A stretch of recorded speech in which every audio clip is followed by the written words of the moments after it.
Salut, salut, bonjour, bonjour, bonsoir. C'est Congo News 24. Nous sommes encore aujourd'hui pour vous présenter cette émission sur notre beau pays, la RDC. Comme d'habitude, toujours, avant de commencer, nous disons merci à Dieu. Nous disons merci à nos chers abonnés et téléspectateurs qui nous suivent partout dans le monde, en Afrique et en République démocratique du Congo. Au sommet, 500 millions de dollars, dont de la Banque mondiale pour les actions en faveur de la femme congolaise. Bandeko, premier point d'abisso, et ça donne 500 millions de dollars, oyo Banque mondiale ba pesi, mpona ba action ya ba femme congolaise. Deuxième point, l'hôpital Mpanzi, la fondation Mpanzi du docteur Mukwege a reçu un don de 5 millions de dollars pour l'hôpital de Mpanzi et puis bandeko eza sangomo kitoko pona docteur Mukwege était à 5 millions de dollars ba pesiye pona hôpital wana ya Panzi bandeko toko développer une émission na biso.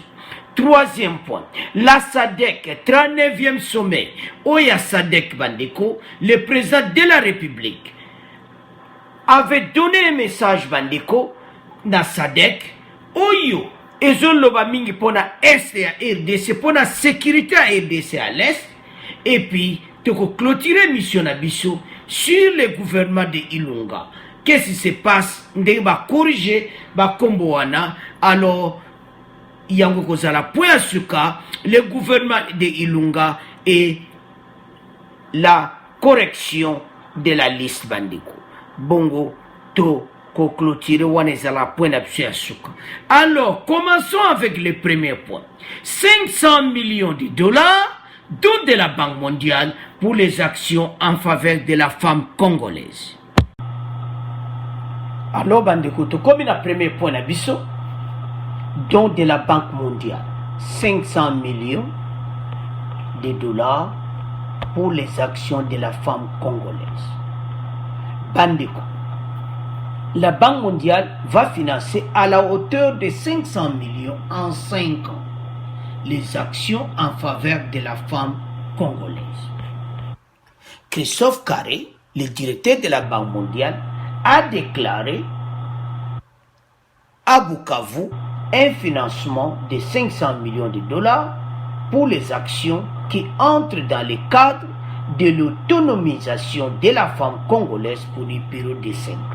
Donc, a déclaré qu'on a Bukavu, semaine où il est était bas 500 millions oyo, et ça pour 5 ans. Pour les femmes congolaises, baza plus de la moitié de la population nabiso. Donc, pour Namboka nabiso se développer, il faut battre à la côté. Selon lui, cette aide est motivée par le fait que les femmes représentent plus de la moitié de la population congolaise et vise à développer cette dernière. C'est-à-dire, maman, il faut développer mon pays pas na bango.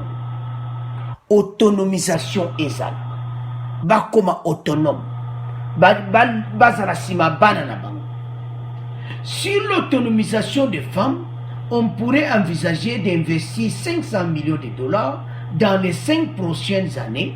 C'est important, mais c'est un danger considérable. Les femmes représentent la moitié de la population sociale qui, en général, s'occupe de plus d'envoyer leurs enfants à l'école, et la RDC ne se développera pas si les jeunes filles ne restent pas plus longtemps à l'école. Yango, ba pesimbongo wana. Christophe Carré a déclaré yango. Alobi ke mbongo oyo nde bozomona photo wana bayaki na président de bozomona wana délégation à Banque mondiale bazana président de la République bazosula masolo wana balimba de RDC bandeko donc ezambongo akodefati donc ndeko mo atuna question donc ezali bapesi donc ezamakambo à gauche droite bapesi 500 millions. Alors, bambongo oyo na lera Kabila mbongo oyo komona na te so ba annoncer boye ba banja ba projet là-bas et que na ba poche là. C'est pour cela kaka na pont wana boye te mbongo eza pona social, le social des Congolais, la femme congolaise ndenge bazomona ke femme congolaise basi basé belé na EDC. Alors il faut que sunga côté basi pour être bango pe ba été bana na bango bana mwaza na éducation kito. Alors tout ça na pona ezambongo zo ya 500 millions zo ya na social. Ministre Kabila oyo affaires humanitaires et sociales oyo ba na département ne ba détourner 550 000 dollars 500 non yango tozoloba ke mbongo ezoke na social. Pourquoi to comme na poa parce ba uto yiba mbongo na social 500 millions oyo so continue na trésor public a bonobimisa 100 millions chaque année. Alors 100 millions chaque année passe 500 millions badiko et ça pour une période de 5 ans. Donc na mandat il y a président Félix. C'est pour ça président Félix aloba qui na mandat na yi. Donc peuple fa la pauvreté. Et puis c'est vrai tout mona ba axe ko tout mona pena ba action siko. Alors mbongo oyo ye ministre ba kotia ya solidarité, affaires humanitaires et sociales to yebite nana kozala kuna parce les 500 millions et kozana disposition ya sociale. Pour être bas sunga ba femme congolaise de bozomona ba vandi wana basi wana parce les femmes pour développement pays na biso sala parce que Banque mondiale a sali étude à telle population na biso 80 millions. Si les 80 millions bah montrent que les femmes sont plus de 40 millions, donc plus la moitié. Alors le coup basi baza plus la moitié basi basé belé na Congo bandeko. Yango bozo mona Banque mondiale bah ça l'étude habité tout aider côté les femmes. Femmes basi ba bima na pauvreté et puis yango peut payer ko bima na pauvreté parce que basi bango basalaka toujours kozala kotala ban alo bandiko yango to beta sete yo ministre oyo zako ya ministre social et solidarité 500 millions yango wana moninga kuna bakangi azakuna pour le moment bakangi comptable na conseiller financier ye batiki en attendant bazo poursuivre ye alo mbongo lokole ye ministre wazo kokota sika bako signer engagement bambongo oyo il faut ça la musala na EDC. Allo bandeko eze sengwa vous de commenter parce que ba deux ya kakuya parce que ba moni bonne volonté il y a son excellence le président de la République Félix Tshisekedi. À vous de commenter bandeko na premier point na biso alors to le kana deuxième point oyo ya Dr Denis Mukwege. Alors bandeko to comme na deuxième point na biso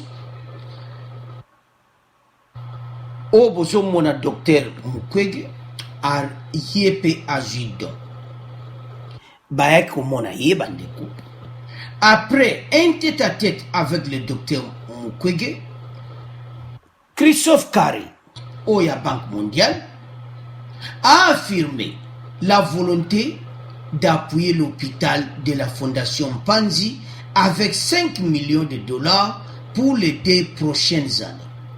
Bapesi hôpital en Panzi 5 millions de dollars. 5 millions en a ezali été eza pona fondation Panzi hôpital wana ya docteur Denis Mukwege boyebiye prix Nobel la biso to aza prix Nobel oyebani monde mobimba na ndenga zo sunga basi wa violation sexuelle à l'est.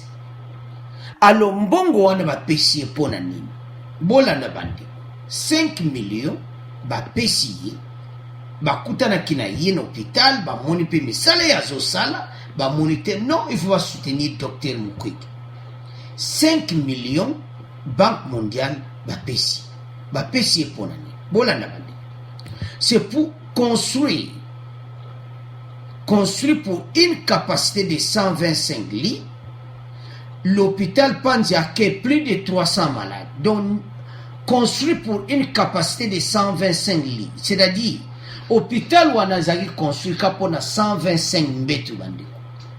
Alors, il va recevoir 300 malades. Dans ce cadre d'un projet de rénovation a été mis en place et la Banque mondiale a promis sa participation. Cet hôpital soigne plusieurs centaines de femmes victimes de violences sexuelles de la région de Kivu, secouées par les guerres civiles et militaires depuis les années 1990.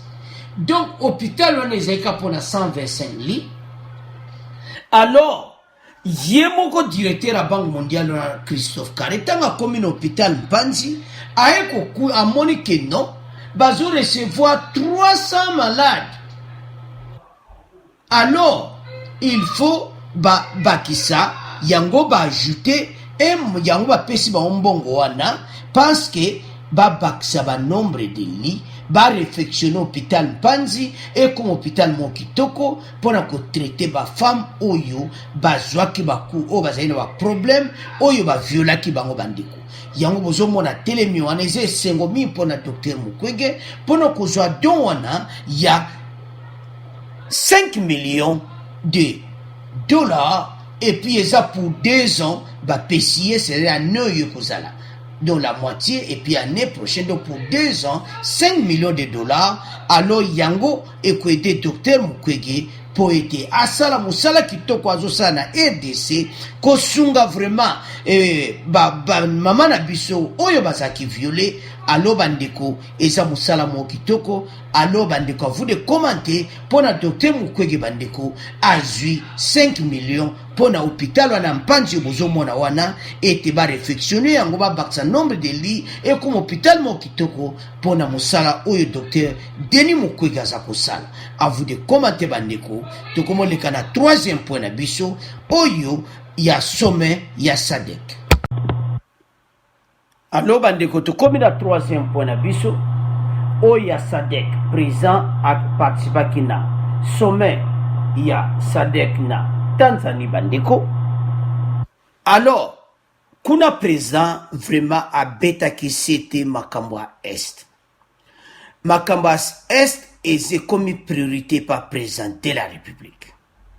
Alors na discours na bandeko Bukulanda pas ces situations à est et ça pena ko déranger makasi. Alors présent doit ko occasion doit que parole a sengi na baningana ye aide était situation à est et si la bandeko. Alors avant de continuer notre émission Totika Boyoka écoutez le président de la République à la 30e sommet de la SADC en Tanzanie. Alors, suivons le président de la République et on va continuer notre émission. Merci vivement tous les pays membres de la SADC pour leur accompagnement manifeste durant les moments les plus critiques, ce qui a permis d'éviter l'implosion de la République démocratique du Congo et de favoriser l'alternance politique, démocratique et historique vécue récemment après les élections de décembre 2018.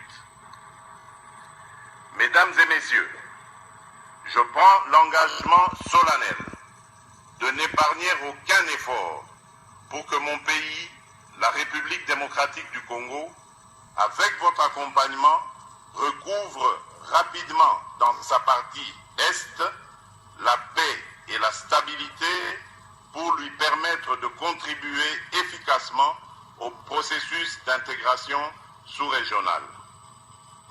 Mesdames et messieurs, au moment où je prends la parole devant cette auguste assemblée, je voudrais vous informer que la partie Est de mon pays est en proie à une insécurité persistante causée par les groupes armés d'origines internes et externes.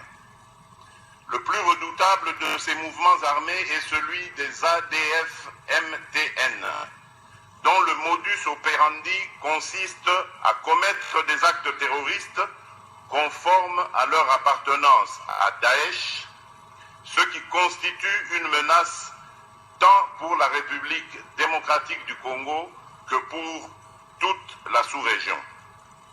C'est pourquoi j'ai élaboré un vaste programme pour le rétablissement de l'autorité de l'État visant à mettre un terme à l'insécurité qui sévit encore dans sa partie Est et favorisant la réconciliation de tous les fils et les filles de mon pays. Ceci aura comme conséquence l'instauration d'un état de droit et l'amélioration du climat des affaires. Alors, Bandeko Tolandi, président de la République, d'abord il a remercié la SADC pour l'effort que la SADC avait fait pendant l'alternance politique à RDC. Il les a remerciés, à Saint-Baon, merci, dans l'air après vote Nabiso, Ndengenini, la situation Zalaki, pour la vote, pour la proclamation de résultat, Ndeni SADC, Aïda qui pour Nango, à Saint-Baon, merci. Et puis, Mbalamoko a un point où est vraiment important, et c'est un point où il y a Est Bandeko. Bandeko, problème y a béni à Est de la RDC et ça vraiment Kotungisa président de la République. Et sa priorité pour le moment, Azan a besoin que et Basili Sayango et ça et continuer les sociétés parce que il en a marre et puis situation on a il faut ici parce que pays qu'on continue les sécurité en dengue on a té parce que na béni Bandeko situation ezapé na mobulu bana kutu ya ba jeune garçon balingi bazwa minduki bango moko alo Bandeko yepe na mobulu parce que bango bazos balubi armée bazo boma karaba do beni bazo boma karaba alo armée ba pekisa ki ba jeune ba garçon ki bozwa minduki ti ba pekisi bango parce que bon mona ki sécurité na bango pe bango bazwa minduki alo ba pekisa ki bango alo Bandeko situation à l'est du pays et comme vraiment eza préoccupé yango asenga ki na SADC était basangana ensemble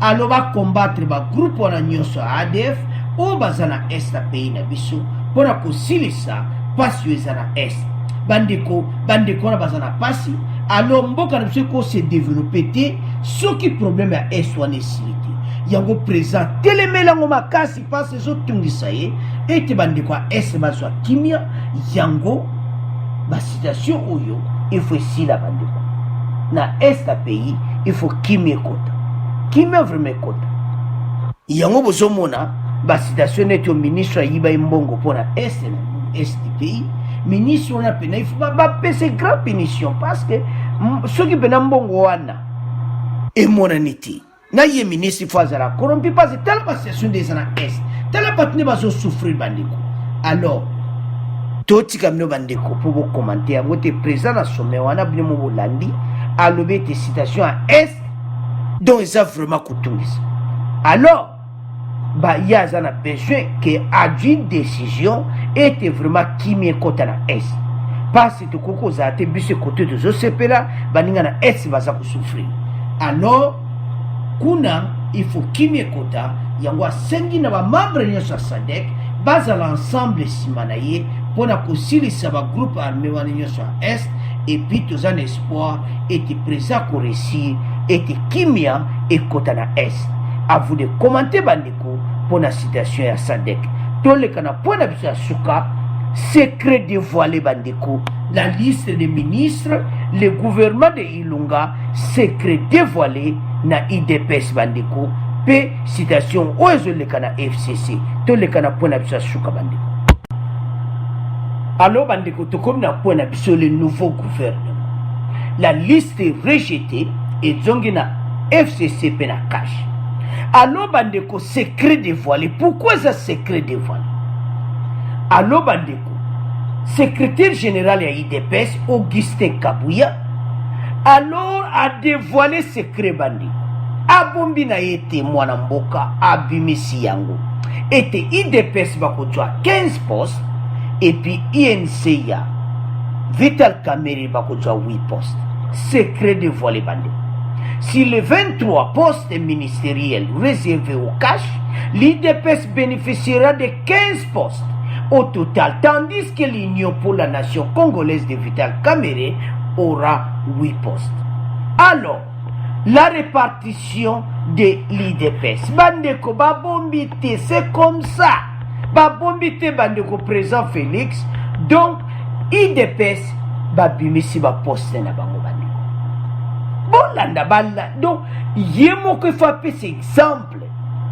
Ndenge penza o balobaka ndenge yemo apesa ki ba critère yango yo. Poste moza pour la société civile. Yindi société civile bandeko bango misomo zaka kufungama nana yibi kuna bake bafundi société civile ba ozo poste. Quelle joie pour la société civile bandeko. Un poste pour la IDPS Kibasa, un poste pour la RTD, poste moko pour la Ligue des jeunes de l'IDPS.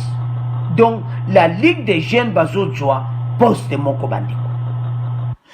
Poste moi za pona ba mama la Ligue des femmes. Donc poste wana za kuna kutala makamba ba mama. Surtout que ba mbongo zo uta na Banque mondiale. Ezo ya pona ba mama bandeko 500 millions et yena Banque mondiale. Donc Ligue des femmes oyo bako s'occuper na ba mama. C'est très bien. Donc eza pena kito. Poste mo réservé au père fondateur. Un poste réservé au CEP.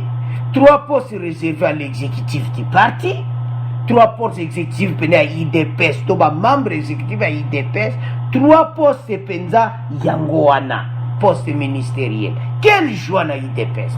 Poste moko au fédéraux du parti. Donc, ekotala pena pona parti na bepi bandeko bolanda. 4 postes pour les alliés. 4 postes pour les alliés. Baliango, banani, bandeko. Quelle joie! Alors, tu as trouvé ça, soupçon. Banani, bali. Et yindi, bandeko. Donc, moi, peut-être peut-être. Bah, confirmer, mais, tout ce monde qui bali, cosa, bah, tu as cosa la wana. Donc, bah, parti moussouane, cosa la wana. Ensemble pour les changements, bakoza la wana, MLC bakoza la wana, et yindi bandeko, balobi 4 postes pour les alliés. Point d'interrogation, batang baliete. Oyo ezali kamunene bandeko, président Félix Assali. Atiki 4 postes, apesa balié, mais balié yango batangi kombo, te, balié yango banani. Totiki bino, bino siko bo boule na marque na bino ba liango banane. Oh, eza surprise président Félix Assali. 4 postes pour les alliés. Eza ko yinda donc IDPS a commune donc cash ba commune ba allié na bango bande. Ce qui lelo IDPS a commune ba allié. Alors majorité comme en Assemblée nationale. Kia makambo tolobaki ke secret dévoilé. Makambo oyo 4 postes pour les alliés, batangi ba komboteo. Biso tolobika kato pesi message. Sokeza bayati. Alors, président Félix a comme une majorité dans l'Assemblée nationale.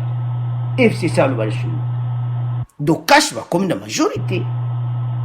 Eza ko yinda bandiko. 4 postes pour les alliés. Alors, wana ngambu ya cash. Donc, 15 postes pour la IDPS et 8 postes pour la INC. Surtout que na FCC Kabila. Kabila corrige liste na ikuna. Andimi alongola ba figure wana kala. Parce que premier ministre a pesa ki ba critère. Basi basala. Mutonyo sazana sanction américaine et européenne à cause de la ministre. Kabila 1 alongoli batune ba minaku parce que batwana bas minaku azana liste de ba sanction européenne alongoli batwana nyoso Shadari azana sanction européenne do ba Shadari ba longoli bango déjà parce que ça clair liste zonga ki pona batwana bato ba koza suna ba liste Shadari minaku ba koza sute à le côté FCC ba bombi ba secret na bango babimicité, mais ce qui est vrai était premier ministre Saïb Sibo que ba critère muto nyosa za na sanction européenne américaine akugozala jamais ministre na RDC. Alors wana ezali moko ba critère ba pesaki ba. Alors bandeko yindi à vous de commenter et secret dévoilé à IDPS et puis Oezolekana FCC Kabila toujours quand même à s'inclinaki à mon cas corriger parce que ça a choisi batouana bakoya sur la gouvernement parce que la sanction américaine et européenne est à la banque.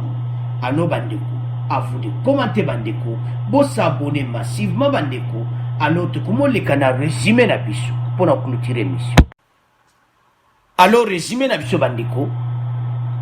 Premier point, 500 millions Japon la Banque mondiale a payé pour les actions en faveur de la femme congolaise. Donc bon, on a payé pour la femme congolaise dans l'action à Bango était passe sans développement bas éco salamate tu payes cause à développer parce que plus de 50% population à Bissau est à Mingi-Bassi. Alors si les 80 millions de plus de 40 millions et à Bassi, Yango, Banque mondiale, Taba Talibungu, Balobité, il faut 500 millions pour les 5 ans pour la femme congolaise. Alors, deuxième point, Zapona, dont où le docteur Mukwege, Denis Mukwege, qui pour l'hôpital en Panzi, et qui toko ponaye, prix Nobel Nabiso, a eu 5 millions à la Banque mondiale pour être hôpital Wana, Babaksa, nombre de lits. Nandinga recevoir ba femme ou bazaki violé bandeko. Donc c'est une bonne nouvelle pour la docteur Denis Mukwege.